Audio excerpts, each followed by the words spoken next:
Welcome to the CEO Insider Podcast, powered by YTexas and brought to you by Ryan, liberating their clients from the burden of being overtaxed, freeing their capital to invest, grow, and thrive. My name is Sandy McIlree, along with Ed Curtis, and today we have a guest from San Antonio, a city I was recently in, and I absolutely love. Ed? Yes, we have Jenna Saucedo-Herrera, the CEO of the San Antonio Economic Development Foundation. Jenna, great to have you. Welcome to the show. Ed, Sandy, thanks for having me. I'm so happy to be here. Absolutely. Well, Sandy, you and I have been talking about San Antonio quite a bit. We've had some CEOs from the area. The region is, of course, growing and expanding.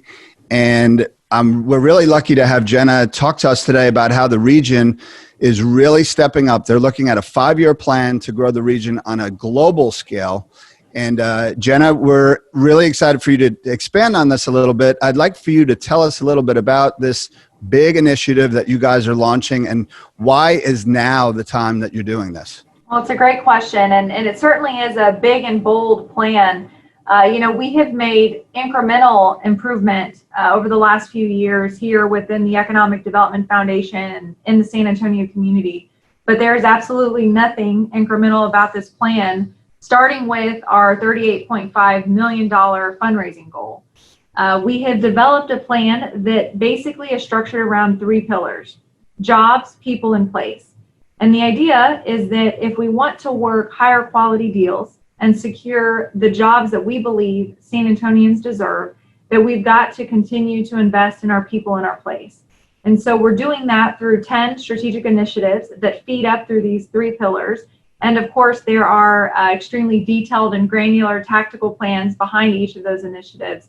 But every single one of those initiatives is tied to enhancing and improving economic mobility opportunities for the region.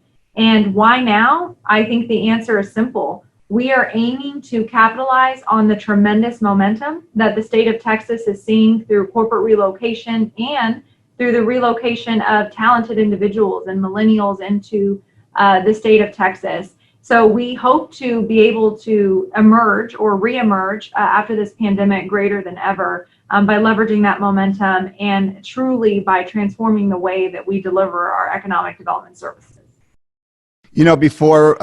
Before we had gotten onto the show today, you and I were talking about just the unique dynamic about San Antonio and how you've got different chambers of commerce, and the fact that the San Antonio Economic Development Foundation structured a little bit differently than the other chambers, right? The Dallas Regional Chamber, the Austin Chamber. So this is truly a collaborative approach, bringing all parties together. That's right. So there are 2 main drivers in this strategic plan that are different than the way that we functioned previously. One is that it's a regional strategic plan. And so we're bringing together our partners across the San Antonio, New Braunfels, MSA to elevate our economic development pursuits. There are about 24 chambers across that service territory, if you will. And so working together and collaboration is going to be paramount.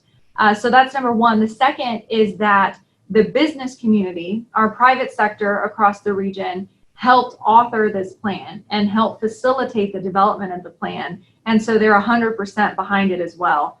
We'll still maintain the public-private partnership structure of our organization, but it's going to be more heavily driven by private sector influence.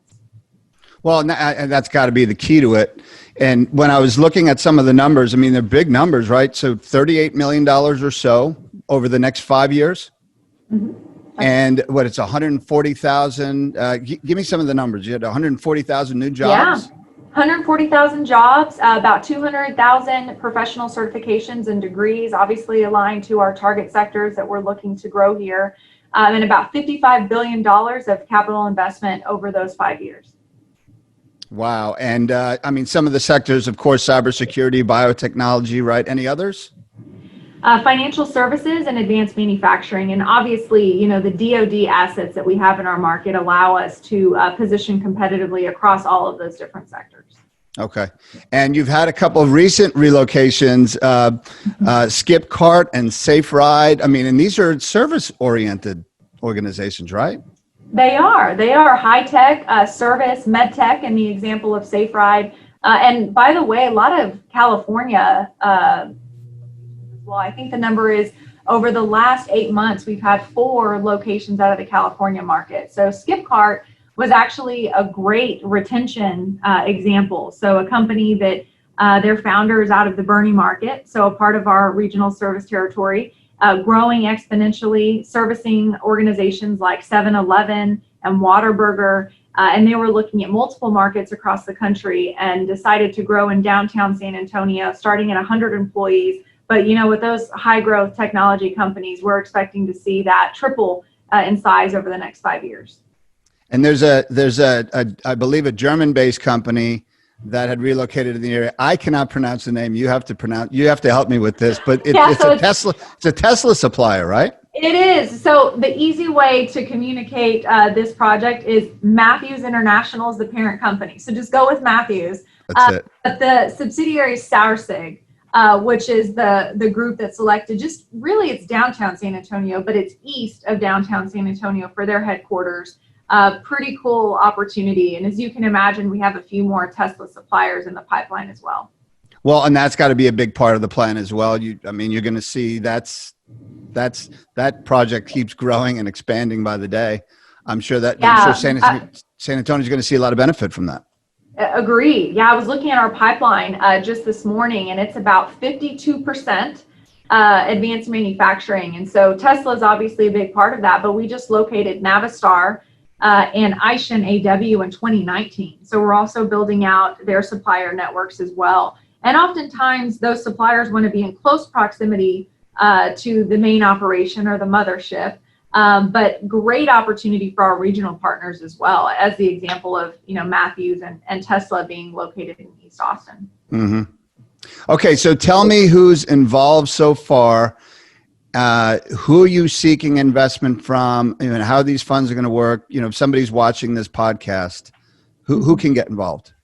Yeah, so we've got great folks at the table with this all-in strategy, starting with our private sector partners. So HEB has stepped up, Holt has stepped up big, KFW Engineers, the list goes on and on. Our public sector partners, the governor, our mayor here in San Antonio, the county judge, our regional partners, Bernie is all in, Seguin is all in, New Braunfels is at the table. We really have a variety of players that are excited to see San Antonio elevate its economic performance and that are excited about a plan and everybody rowing in the same direction. So you'll see us from an investment perspective targeting our private sector community and having a lot of conversations in that regard.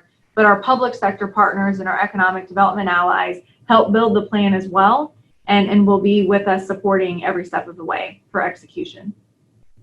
Sandy, you've got some history in San Antonio. You're a military brat, so to speak. I mean, this is huge. Yeah, it is. And San Antonio, it was funny as you were talking, and I was thinking about it. My dad used to fly. He used to go TDY. We just go to San Antonio for a few days, and he would always come back and go, "Man, I love San Antonio," and he just loved it. And he always thought it'd be a great place when he retired from the military to move to and live to. And I think to this day that he still regrets it, that he didn't do it. It's just kind of one of those things that didn't happen.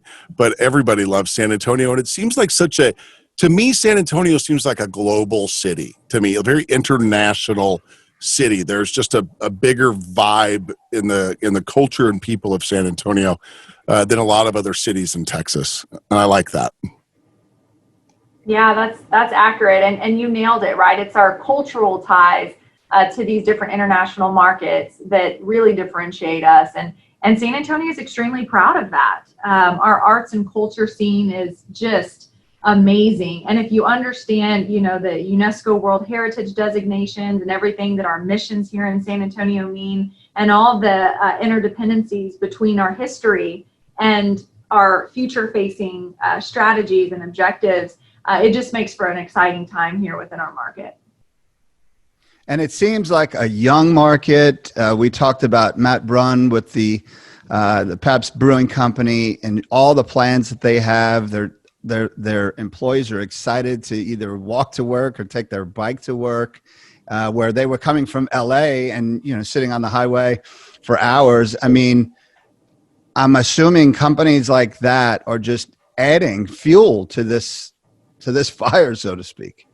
They are. The CEOs that you've had a chance to interview, including Matt and David Brown with Victory Capital, they're our biggest advocates. One, when we're working the deals and they visit San Antonio, they just get so jazzed about the opportunity for their teams, their employee base to be a part of our community. And so our close rate is actually north of 80% when we have folks come to San Antonio and visit our market, because they get everything that the state of Texas provides, but they also get to take advantage of the quality of life that we have here. But beyond their excitement, what we see is a lot of other CEOs that are just looking for an opportunity to take advantage of everything that the state has to offer and all of the momentum, but also to leave, high tax markets and the burden that some of these different geographies present. So it's a perfect time to be in my job, and certainly a great time to be in San Antonio. It's funny. I was just going to ask you. You answered my question. I was going to say, if you can get them to San Antonio, you've got them. And you just answered that with That's right. 80% close rate if they come visit San Antonio. Yep. Yeah, I'd be buying a lot of airplane tickets or sending private jets to pick people up. Exactly. So it's funny you say that, because tactically that's where a lot of our money is going to be spent. So $7 million over the next 5 years is going to be for marketing. And that includes obviously changing the narrative externally and getting on the radar for a lot of these companies that might not know about San Antonio's value proposition. But it also includes inviting these people to San Antonio to experience Fiesta, to experience the Pearl, the Riverwalk, and everything that our regional partners have to offer. Think about green, right? I mean, you can really have such an experience here in San Antonio. And to your point, Ed, about commutes to the airport, my goodness, I was pitching a company out in the Bay Area, and they were looking at flights for both San Antonio and Austin. And they had no problem with traveling, a little over 60 minutes to get from downtown San Antonio to Austin's airport, or to leverage the nonstop service we have in San Antonio, because they're used to sitting in traffic all the time. So, I mean, when you think about not just San Antonio's regional opportunity, but the mega regional opportunity with Austin up north and Mexico down south, I mean, I think we're going to be untouchable for the next decade. I'm curious, and I'm very curious. I'm sure this has come up in putting this plan together.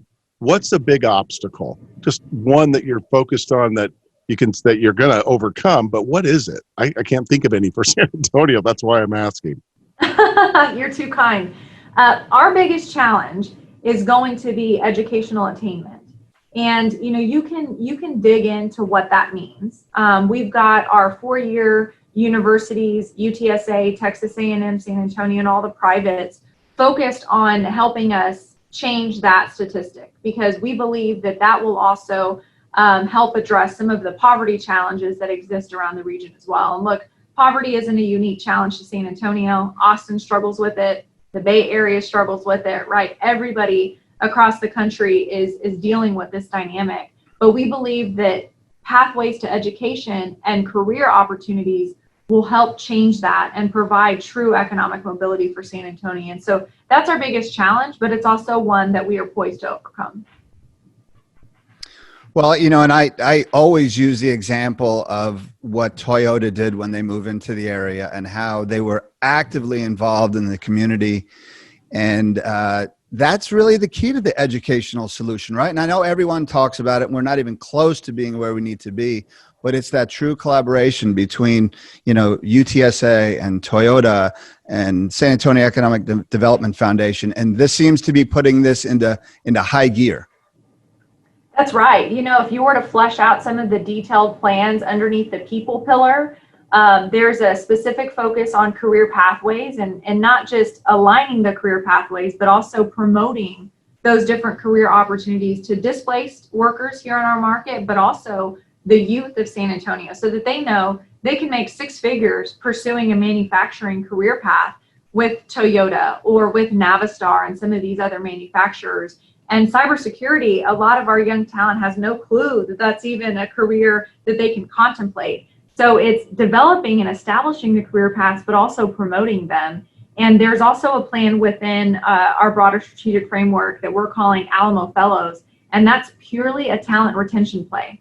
So taking our juniors and seniors within our higher education institutions and aligning them with mentoring opportunities and again, career work-based learning opportunities where they can see themselves growing in their careers here within the San Antonio market. So if we can continue to recruit talent like we are and retain talent like we're planning to, and then develop the talent, that's a recipe for winning. Absolutely. And so help us visualize this. What do you think 5-10 years from now? I mean, what's San Antonio going to look like or feel like that's maybe different than today? Yeah, well, beyond the $55 billion of annual economic impact, San Antonio is just going to be a booming community, right? So we're growing by way of population size. But what I'm telling you is within the next 5 years, you're going to see a whole lot more cranes in downtown San Antonio. You're going to see a lot more people, a lot younger people, students with backpacks on running around the UTSA downtown campus and to their internship opportunities downtown as well. So it's just going to be more of a bustling economy that I believe will present opportunity to all San Antonians. I don't know if you saw, but your timing's great. 60 Minutes the other night, the Fed, they were saying that the economy is really ready to start and really take off again. I don't know if you saw that, but it was really, really good. And that's good news for everybody. We're cheering for San Antonio for sure. Well, it is. So much. It's. I was going to say it's a great time for these mid-sized markets for like San Antonio to really step up and shine, right? As you're seeing a lot of the talented young individuals, leaving major markets like New York and Chicago and LA. They're looking for quality of life that San Antonio offers. And so it really is a chance for mid-sized markets like San Antonio to stake their claim. Yeah, it's funny that you mentioned young people. They're figuring out much younger than a lot of this generation is figuring out much quicker that those Chicago and Los Angeles and New Yorks, they're not all they're cracked up to be.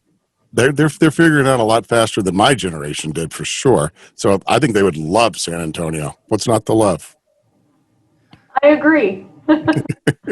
Exactly. Well, look, Jenna, anything in closing? I mean, we're excited about that. Sandy and I talk about, of course, every region in Texas we treat fairly, but Houston and Austin and Dallas, they've had big budgets. They have the big brand, the global brand, and it's time for San Antonio to be in that conversation, because you are in the conversation, but maybe from a marketing standpoint, you haven't quite had the budget. I mean, that's the whole purpose of this, right? To invest. That's right. So the budget will get us there, right? That's been the biggest challenge for us thus far. But now, as I mentioned, our private sector is all in, our public sector is all in, our regional partners are all in. So now it's just a matter of truly elevating our performance. And I think we'll get there. We have, as you said, we've been the underdog. And I think we've got a healthy kind of chip on our shoulder. And if there's one thing I know about San Antonians, it's that we like the grit, right? We like the hustle. And that's what this plan is all about. It's about putting in the time, putting in the financial resources to elevate our economic performance. And I am proud of the progress we've made thus far. And I know that we're going to do a good job propelling San Antonio forward. Keep that chip on your shoulder. Yep. It's healthy. Keep it there. It works. Absolutely. Hey, we'll be following you, and we can't thank you enough for joining us today. Thank you so much. Appreciate your time. Thank you.